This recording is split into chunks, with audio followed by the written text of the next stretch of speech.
Fatherhood is an adventure.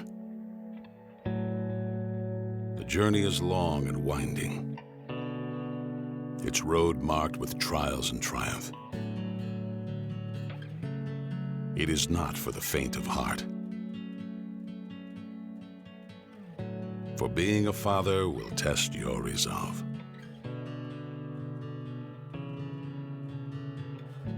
Should you embrace this challenge, the rewards offered are second to none. You are their shepherd. The narrow road is not easy to find.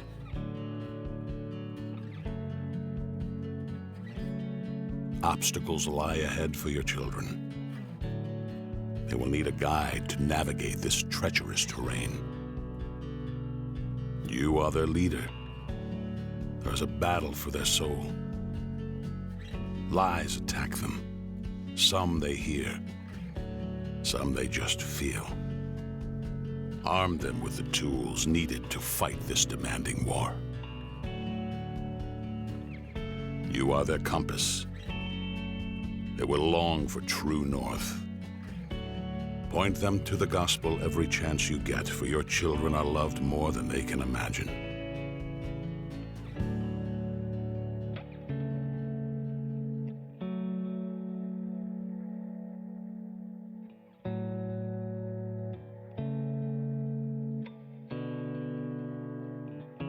They will make choices that frustrate and discourage you.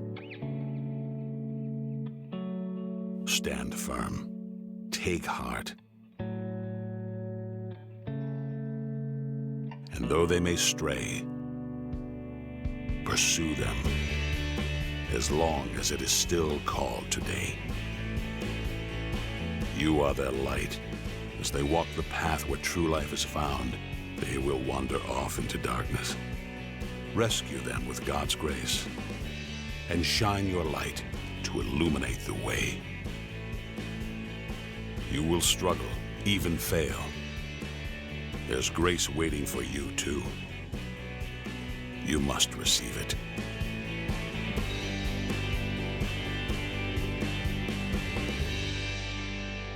Though the voyage can feel lonely, you are not alone. Fathers, you too have a good shepherd who knows the path set before you, and he shall sustain you.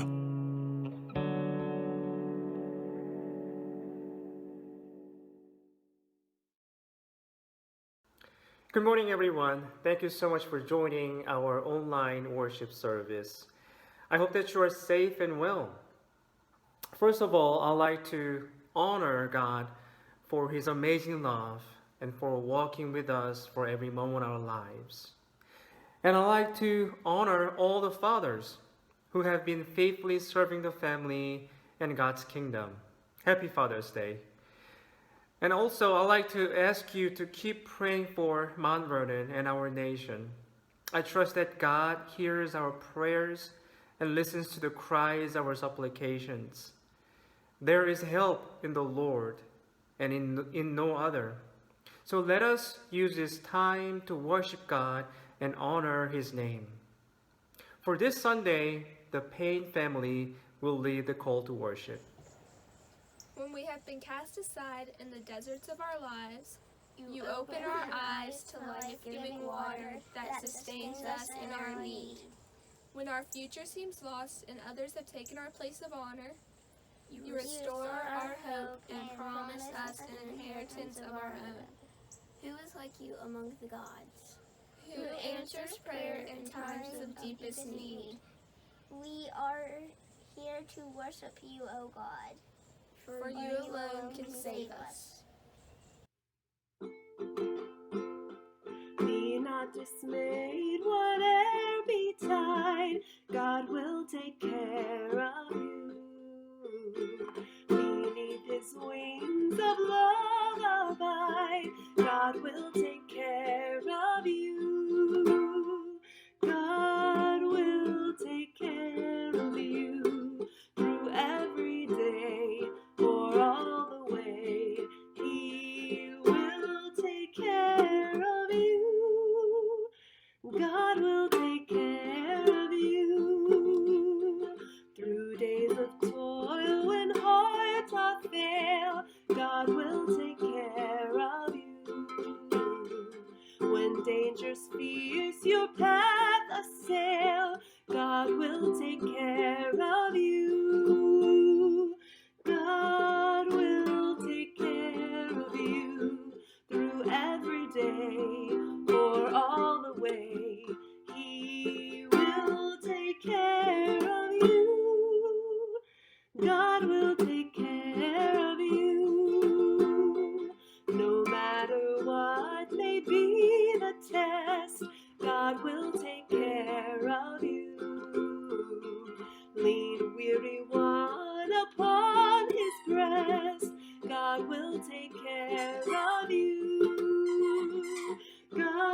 scripture reading is Genesis 21, verses 14 through 21. Early the next morning, Abraham took some food and a skin of water and gave them to Hagar. He set them on her shoulders and then sent her off with the boy. She went on her way and wandered in the desert of Beersheba. When the water in the skin was gone, she put the boy under one of the bushes. Then she went off and sat down about a bow shot away, for she thought, I cannot watch this boy die. And as she sat there, she began to sob. God heard the boy crying, and the angel of God called to Hagar from heaven and said to her, "What is the matter, Hagar? Do not be afraid.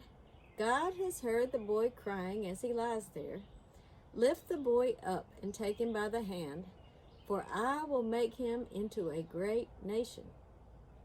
Then God opened her eyes, and she saw a well of water.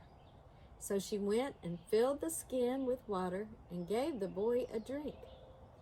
God was with the boy as he grew up. He lived in the desert and became an archer.